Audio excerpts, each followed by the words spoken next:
উচিত চৰকাৰী মাটি যিসকলে দখল কৰি ৰাখিছে, চৰকাৰী মাটি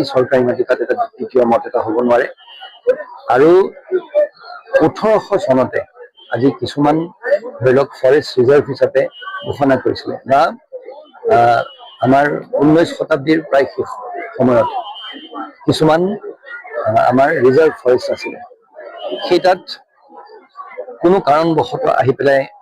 লোকসকলে বসবাস কৰিবলৈ ধৰিছে আৰু বাৰম্বাৰ উচিত চৰকাৰী মাটি যিসকলে দখল কৰি ৰাখিছে, চৰকাৰী মাটি তাত এটা দ্বিতীয় মত এটা হ'ব নোৱাৰে। আৰু 1800 চনতে আজি কিছুমান ধৰি লওক ফৰেষ্ট ৰিজাৰ্ভ হিচাপে ঘোষণা কৰিছিলে বা